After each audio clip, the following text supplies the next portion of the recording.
Welcome to a journey back in time, to the distant echoes of our past where the roots of domestication intertwine with the survival of early humans and the wild ancestors of our beloved pets.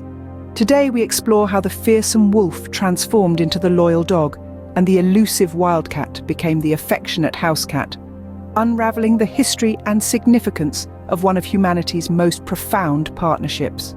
The domestication of dogs marks one of the earliest and most transformative partnerships between humans and animals, beginning around 15,000 years ago as the Ice Age was drawing to a close. This period in history was defined by vast, often unforgiving landscapes where glaciers were prevalent, and human settlements, though burgeoning, were widely dispersed and vulnerable. The early encounters between humans and wolves, the ancestors of modern dogs, were likely marked by a blend of fear and awe. Wolves, symbols of strength and wild instinct, roamed the peripheries of these sparse human settlements. To early humans, wolves represented not just a potential threat, but also a possibility. Could such power and resilience be harnessed to benefit human survival? This question set the stage for one of the most notable experiments in human history, the domestication of the wolf. It began not with the capture or confinement of wolves, but through a gradual process of coexistence and mutual benefit. Early humans likely left out food scraps near their encampments, which attracted the less aggressive, more curious wolves. These wolves benefited from the human refuse, a much easier meal than the labor-intensive hunt for wild prey. Over generations, this relationship deepened. The wolves that were less aggressive and more accustomed to human presence started to linger around human settlements. This proximity allowed for a unique form of natural selection, where wolves that could tolerate and adapt to human presence had better access to resources and thus higher survival and reproductive rates. As this relationship evolved, so too did the roles that these early canine companions filled. From mere scavengers on the outskirts of human activity, they became active participants in human life. They assisted in hunting, using their keen senses to track and corral prey, which would have been particularly beneficial in the harsh conditions of the Ice Age, where every meal was a hard-won prize. As these proto-dogs became more integrated into human groups, their very nature began to change. They became less fearful of humans and more responsive to human cues and commands. This evolving bond likely led to deliberate breeding practices where humans began to select for traits that were beneficial to their lifestyles, traits like docility, a reduced flight response, and a greater propensity for loyalty and protectiveness. These early dogs provided more than just physical help with hunting and protection. They offered warmth during the freezing nights and companionship in the expansive solitude of Ice Age landscapes. The bond formed during these times laid the foundational traits seen in dogs today: loyalty, protectiveness, and a unique ability to read and respond to human emotions. From these beginnings, the dog diversified into the myriad breeds we know today, each adapted to various human environments and needs.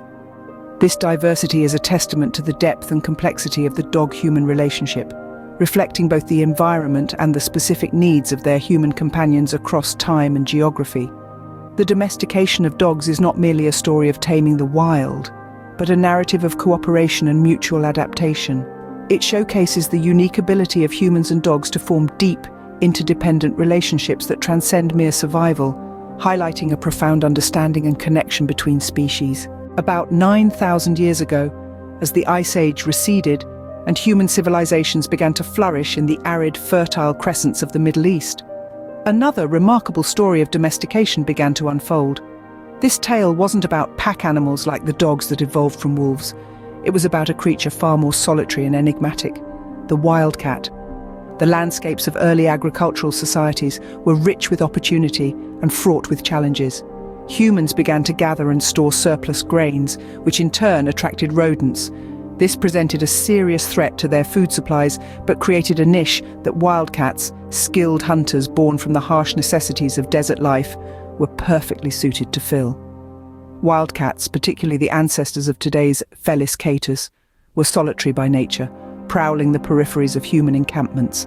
Their stealth and nocturnal habits made them excellent hunters of mice and rats.